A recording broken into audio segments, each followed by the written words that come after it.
इतनी बुद्धि है परम शून्य के पास, इतनी समझ है।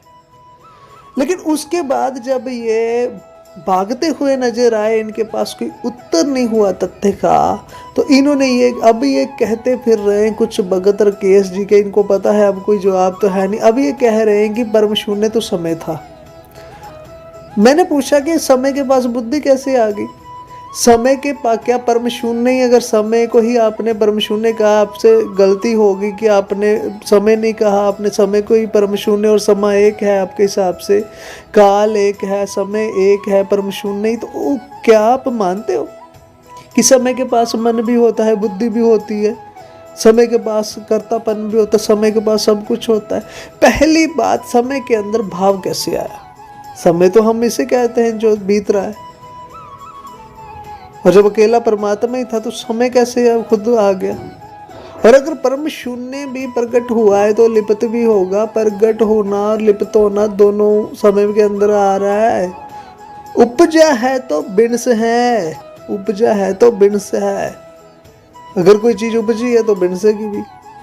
कोई चीज प्रकट हुई और लिप्त भी होगी। जैसे राकेश कहते हैं हमें मिटना है, मिटना है, मिटना है।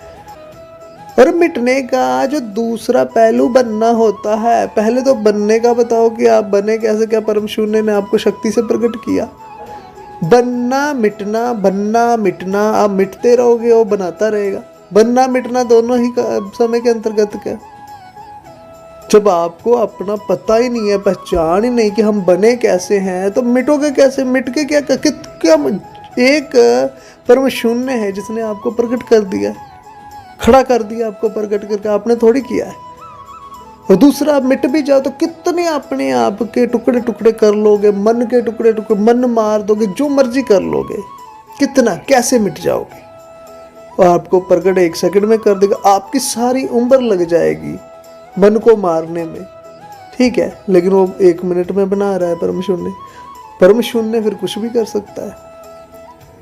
किसी टाइम आप नहीं होंगे, मैं अगली बार जो वीडियो बनाऊंगा ना, तो उसमें आपको थोड़ा थोड़ा मैं और समझाऊंगा डीप। अभी मैं एक और बात करना चाहता हूँ। जब ये बेतुकी बातें जब इन्होंने की, तो मैंने कहा कि राकेश जी कृष्ण जी को मूर्ख बोलते हैं, कबीर जी को अज्ञानी बोलते हैं, कहते हैं ज्ञान नहीं है। तो लैंग्वेज थोड़ी अच्छी होनी चाहिए उनकी, ठीक है। अगर उन्हें उनका ज्ञान नहीं अच्छा लगता, नहीं पसंद, वो जैसे राकेश जी कहते हैं कि कृष्ण जी तो मूर्ख थे, कृष्ण जी ने तो 2 अध्याय के 24 श्लोक में आत्मा को सर्वव्यापी जन्मी कह दिया, आगे उन्होंने परमात्मा को साकार बता दिया, कृष्ण जी इसलिए मूर्ख हैं। तो मैं कहता हूँ कहाँ बताया साकार? अब बात तो करो, अब निकलो तो बाहर सही बिलों से अपनी, अब करो बात। कहाँ साकार बताया कृष्ण जी ने गीता में परमात्मा को? मैंने तो नहीं देखा, आपके बहाने मैं भी देख लूँगा फिर, ठीक है, पता चल जाएगा कहाँ साकार बताया। राकेश जी ऐसा कहते हैं तो बताए जरा। तो जब मैंने कहा कि मदन मोहन जी आपके पास कोई तथ्य की जब बात नहीं होती, तो आप क्यों इतने महापुरुषों पर कमेंट करते हैं, क्यों उन्हें अभद्र भाषा में बोलते हैं? राकेश जी भी तो कहते हैं यहाँ तो डेमोक्रेसी है, यहाँ तो कोई किसी को कुछ भी कह सकता है। अच्छा, कोई किसी को कुछ भी कह सकता है यहाँ? तो फिर जब मैं कहता हूँ मैंने आपकी रिकॉर्डिंग डाली, फिर को कहते हैं हमें ये कर देंगे, हम वो डेमोक्रेसी है। आप कृष्ण जी को बोलो, मैं आपको बोलता हूँ, जो मर्जी। यहाँ डेमोक्रेसी हमारे लिए भी है, आपके लिए तो हमारे लिए भी है। तो आइए सुनते हैं इन्होंने क्या कहा। भाई तुम्हारी समझ में नहीं आ रहा है। तुमको मैंने कितनी बार समझा दिया कि भारत के अंदर लोकतंत्र है, डेमोक्रेसी है, यहाँ कोई कुछ किसी को कुछ भी बोल सकता है। यहाँ तो लोग रामकृष्ण को गाली तक बक देते हैं। तुम क्या बात कर रहे हो? हिंदुस्तान है, कोई कुछ भी कह सकता है। कोई कबीर जी नाना जी को अधूरा बोल रहा है तो इतना उत्तेजित होने की जरूरत नहीं है। हाँ, इतना गुस्से में होने की जरूरत नहीं है। यहाँ तो लोग रामकृष्ण को गाली तक बक देते हैं। हाँ, लोगों ने कृष्ण के लिए क्या क्या बोल दिया, राम जी के लिए क्या क्या बोल दिया।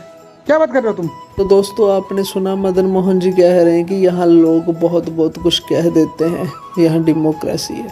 तो भाई, जिनको समझ नहीं है ज्ञान की, जो विवेकी नहीं है, वो तो किसी को भी कुछ कह सकते हैं, ये तो मैं समझ सकता हूँ। लेकिन आप सब तो विवेकी हो, आप तो मर्यादा रखो, भाषा सोच समझ के बोलो, चलो दूसरी बात मैं बताता हूँ आपको कि जिस तरह कहते हैं कि हम, ये लोग कहते हैं कि हम शब्दों में, तर्कों में नहीं उलझते, शब्दों में नहीं उलझते, वो कितने कितने शरीर बनाकर बैठे हैं। जैसे मैं मदन मोहन जी की एक रिकॉर्डिंग चलाऊंगा, उसमें वो कह रहे हैं कि ये शेष शरीर तो ग्रंथों में आए हैं, शास्त्रों में आए हैं, लेकिन जो शरीर अनंत है, ऐसा भी कहते हैं वो। आपने ये भी बात पकड़नी है, जो मैं अभी ऑडियोज चलाऊंगा उनकी।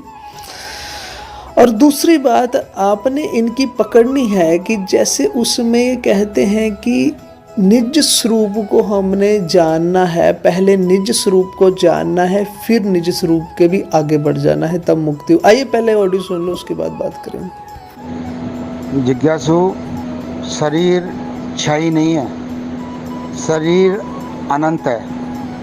हाँ, ग्रंथों में 6 शरीरों का वर्णन है, ठीक है। कौन कौन से? स्थूल, सूक्ष्म, कारण, महाकारण, केवल्य और हंस यानी नूरी शरीर। ये 6 शरीर है जिनका वर्णन ग्रंथों में आया है। लेकिन यही शरीर नहीं है, शरीर अनंत है। नूरी के बाद में फिर महानूरी, परम नूरी, लास्ट का जो अपना जो सर्वप्रथम जो शरीर था ना, वो था परम चैतन्य शरीर। वही हमारा निज स्वरूप है। जब तक आप निज स्वरूप को नहीं जानोगे ना, निज स्वरूप को, तब तक आपकी मुक्ति मोक्ष नहीं होगा। निज स्वरूप से पार हो जाना ही मुक्ति मोक्ष है। तो देखा आपने, जैसे कहते हैं अनंत शरीर है, मैंने कहा कि 100-200 का बताओ, कितने बताओगे? नूरी कह लो, परम नूरी कह लो, महानूरी कह लो, महापरम नूरी कह लो, उससे भी आगे ले जाओ शब्द, कितने कितने कहोगे? फिर चुप। 100-200 का बताओ फिर, अगर इतनी समझ है तो बताओ। शास्त्रों को नहीं मानते, हम शास्त्रों की नहीं मानते। ये खुद मेरे पास ऑडियो पड़ी है इनकी बहुत सारी, जिसमें खुद कहते हैं कि मैंने कहा आत्मा शब्द आपने कहाँ से समझा? कहते गीता में लिखा है, जाके देख लो, 2 अध्याय के 24 श्लोक में पढ़ लो जाके, वहाँ से पता चला। तो मैंने कहा आप गीता मानते हो? तो कहते हाँ, जहाँ मतलब हमें फ़ायदा मिलता है वहाँ मान लेते हैं। सो इस तरह आगे ये इनका एक शब्द आपने पकड़ना है। वो शब्द इनका ये है कि हमने निज स्वरूप को जानना है। जैसे कि दोस्तों, इन्होंने बहुत बार ये टिप्पणी की है कि कबीर साहब का ज्ञान सतलोक का था बस, और सतलोक का जो ज्ञान है उनका निज स्वरूप तक है। कबीर जी को ज्ञान निज स्वरूप के आगे कबीर जी के पास ज्ञान नहीं है। ओके, ठीक है, अगर इनकी बात बड़ी करते हैं, कभी कभी कहते हैं कि जो ज़्यादा बड़ा बन रहा है उसको ही बड़ा कर देना चाहिए कि वो आगे क्या बताता है। अब जैसे इन्होंने कहा कि कबीर साहब जी का ज्ञान निज स्वरूप तक था और हमने निज स्वरूप को जानना है, फिर निज स्वरूप से भी आगे बढ़ जाना है। तो मैं पूछना चाहता हूँ राकेश जी से और मदन मोहन जी से, क्या आप निज स्वरूप तक पहुँच चुके हो? अगर कबीर जी का ज्ञान चलो निज स्वरूप का ही था, तो आप निज स्वरूप तक, आप कबीर जी से जैसे हो गए हो, कबीर साहब जिनकी जो उनकी अवस्था थी वो होगी आपकी क्या? या फिर आप ये लिखा पढ़ के, जैसे मान लो आप ग्रंथ पढ़कर ही आप मतलब कहते हो हमारी अवस्था हो, ग्रंथ पढ़ के ज्ञान हो जाता है क्या? या फिर वो अवस्था तक पहुँचे हैं? दोस्तों, मैं आपको बताना चाहूँगा कि जब संत थे, जब संतों ने जिन्होंने प्रैक्टिकल किया, उन्होंने एक एक चीज़ आपको करके दिखाई कि हम वहाँ तक पहुँच गए हैं, ऐसा इशारा करके आपको दिखाया कि हम वहाँ तक पहुँच गए, फिर उन्होंने उस चीज़ का खंडन किया। जैसे कबीर साहब थे, तो कबीर साहब के अंदर उतनी समर्था हो जाती थी और आपको प्रैक्टिकल शायद दिखा भी देते हैं। शायद क्या दिखाया उन्होंने, हर बार दिखाई होगी। और इसी तरह चाहे जितने भी और संत कह लो, उन्होंने वो चीज़ काम करके दिखाया। अब जैसे राकेश जी तो बस बातें करते हैं ना यूट्यूब पे, मोबाइलों पे, ये तो सिर्फ बातें करते हैं कि वो अवस्था ऐसी है, वो अवस्था कैसी है, लेकिन इन्होंने पाई नहीं। जैसे कहते कि जीव सृष्टि रचना कर देता है, जीव सृष्टि का, तो राकेश जी एक ही कोई बंदा ऐसा खड़ा कर दे, या खुद ही खड़े हो जाए, जो किसी में एक चीटी में जान डाल के दिखाए। कायनात बनाना तो बहुत दूर की बात है, जीव नहीं कहते, जीव तो आप भी हो। है कोई ऐसा जीव? ये सिर्फ बातें हैं, किसी में जो जान डाल दे। अरे जीव तो कर्म कर ही नहीं।